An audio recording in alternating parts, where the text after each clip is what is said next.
friends, MagicBrad, Synergy Cafe, and the Synergy Collaborative, and I've got a Brad on the other line. It's another Brad. And Brad, you there? I am here. Yes. Wonderful. Your hat's on backwards. Yes, it is. That's just the way it is. That's just to keep aerodynamics for the wind coming off of my hot air that bounces off the screen while I talk to you. I'll get knocked off my chair. I can't sport hats very good. I got this puffy hair and it sticks out and all that kind of stuff. Oh yeah, yeah. I've got my hockey hair still, so you know it's super long and ridiculous. You a hockey player? I used to play. I played semi-pro up until go like about this. 21. Yeah. This one right here is missing. And actually, this front one is chipped too. And then I went into coaching, and then I went into front office, general management, and ownership, and the whole 9 yards. So I've been all over the place with hockey. It's an interesting sport. It's one of the few where you actually can start a fight and they let it go for a while. It's kind of weird.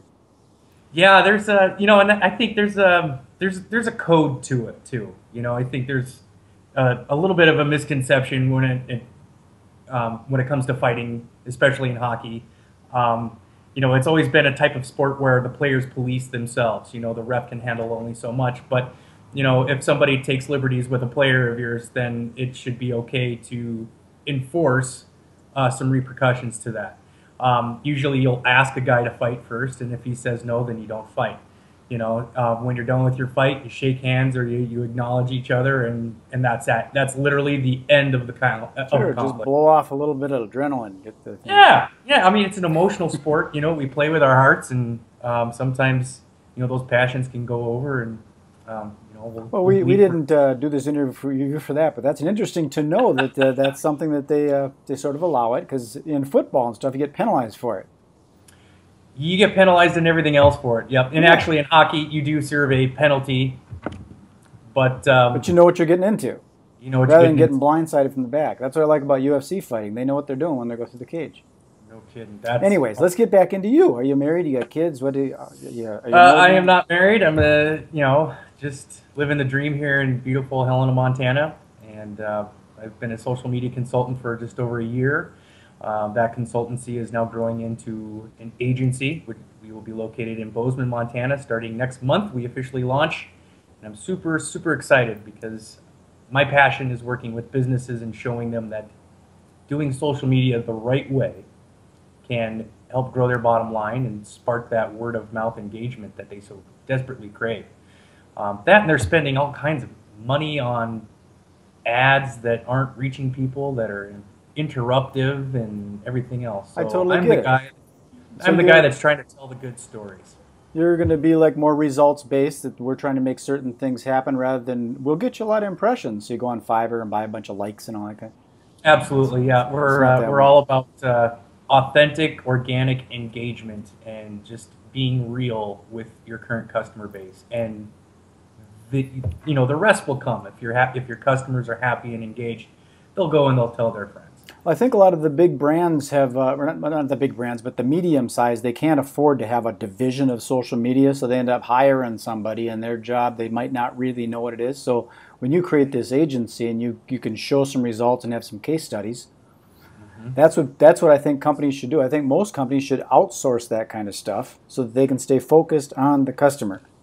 Well, exactly. What I'm finding, especially, and I can't speak for a whole lot of businesses outside of my own market. Obviously, I operate mostly in Montana. I have a couple of out-of-state clients, but for the most part, we're right here in Montana. And what I'm finding is most business owners are starting to see a little bit more importance for social media, but they're giving it to like an intern, for example, which isn't necessarily a best practice. I wouldn't necessarily put a high priority task to an intern. They're there to learn. They have school, and at the end of the 6-month period, they're going to be gone. So what happens to your social media voice after they're even gone? So it's really important that that businesses start to find their own voice inside social media and be able to use that. And that's all that my service does, is we help them discover their own voice, how to use it. So that way, at the end of the contract, we take a step back and we let them go. And then I check in after a couple months and I ask them how they're doing, what they need help with, and that sort of thing. So that way, that voice never changes with the customer, keeps brand awareness and brand trust in them from their customer base. And it's exciting. There's a lot of great, exciting things out there for the businesses that are willing to take that step. And on that, taking that first step, I think a lot of companies are skeptical and they want to see these immediate results. And like most of these things, it takes time. You plant the seed, it takes time for it to germinate and become a plant, and it'll bear fruit. It's down the road a little bit. And a lot of companies don't do that. And like working with someone like you, eventually you start learning certain things about what their goals and objectives in industry is. Like when our mutual friend Preston and I were working together, he's in Roatan, which is this beautiful barrier reef, and we found out that the hashtag scuba gets retweeted to divers because there's a dive bot that retweets out to divers, and they want divers to come to the place. But we discovered that hashtag that if you don't know, you don't know. So someone like you can stay focused on that business's goal and objective and make it happen because you know the inside tricks. And that company, whether they're a coffee shop or a hardware store, they can focus on their customer and not so much on this marketing. Because it's different. It's no longer radio, TV, magazines, and newspapers.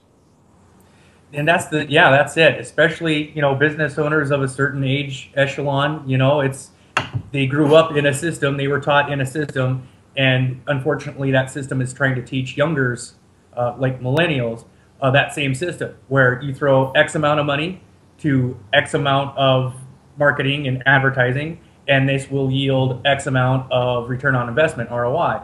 And unfortunately, those channels are falling apart. Look at who's watching television anymore, or who's watching it in the normal way that I grew up watching it on an actual television set. TiVo did well because the ads, it eliminated the ads. We were tired of being pummeled with it. And even aside from the actual physical, like TV and radio and stuff, there's things that are happening in this internet world that are totally different. Like I read some articles about some of the other agencies are actually buying, views and stuff from third world countries, and they're not even really people, they're robotic. Right. And if a company doesn't know that, they don't know that. They see I get 100,000 views, I think, okay, I'm paying for those impressions, I should get some sales.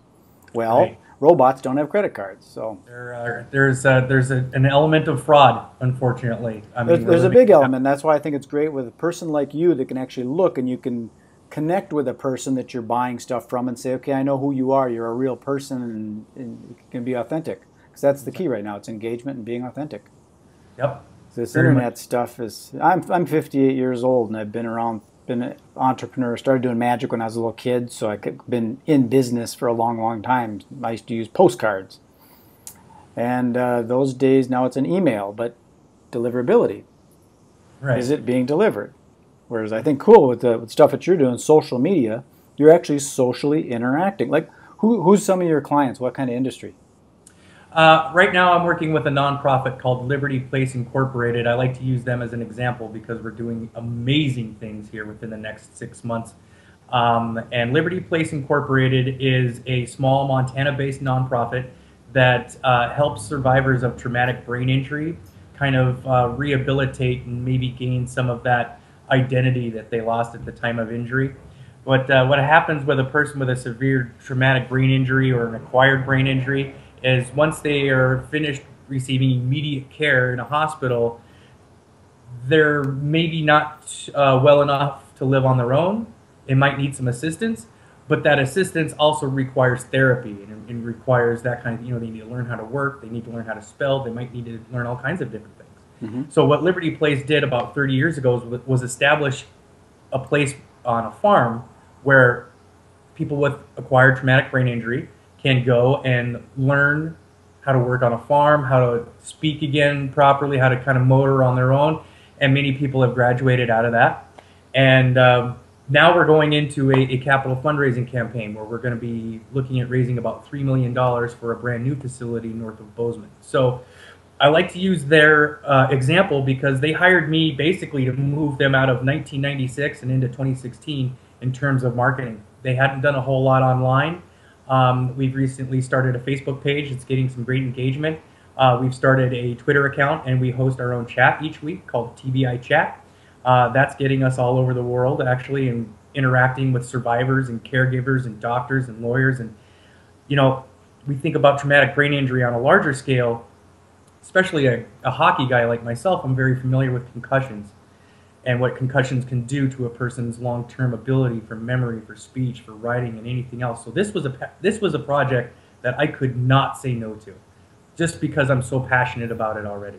So what we're doing is using social to spark the engagement among a community of people that TBI has affected, to tell stories, and to really get awareness for traumatic brain injury out there. And we're doing incredible things. Okay, that sounds very cool, because my mind grabs all sorts of different ideas. So I've got all sorts of possibilities with doing periscoping and crowdfunding and all those kind of things. You could raise some funds, and if you know what your goal and objective is, you could probably reach it pretty fast with the internet.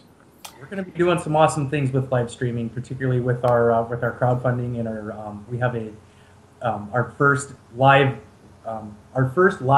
streaming event coming up in, holy Moses, 3 weeks already. And if that went quick, we started planning this 2 months ago, and here we are, we're right on top of it.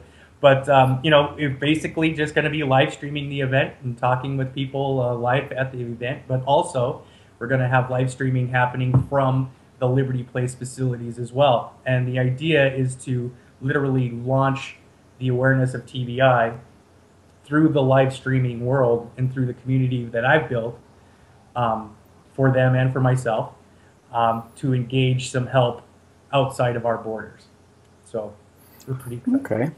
Well, we're already about 11, 12 minutes into this, and I don't like to make this too long, give some people some time to do their lives and stuff. So if you could maybe give us some ideas of how to get a hold of you, or if you want to plug the fundraising capabilities or any websites, then I can put those onto this, and then what I do is I propagate them out to the internet and use some keywords, and people find them. Awesome. Well, the best way to get a hold of me is actually through Twitter. You can find me at my handle, NextGenBizman. You can send me a direct message. You can send me a tweet. I'm just a tweet away. Every channel is NextGenBizman. So Facebook, Eurocap, Periscope, Instagram, Perfect. Pinterest. I will look that up and just do a cutty pasty and put it into this and propagate it out. And anybody wanting to know more about Liberty Place and what we're doing, or to get to know the organization, how it started, they can visit libertyplace.org, O-R-G, and they'll be able to find everything there, including links to our Facebook page and donation page as well. So. Perfect. Well, I'm going to shut this down, and we can continue to chat after that, but I appreciate you taking the time, Brad. Thank you for having me, Mike and Brad. Peace, love, and happiness. See, I said Mike because it says magic, and then I think Brad. I know everybody does that. I don't dance. I'm sorry, Brad. It's okay.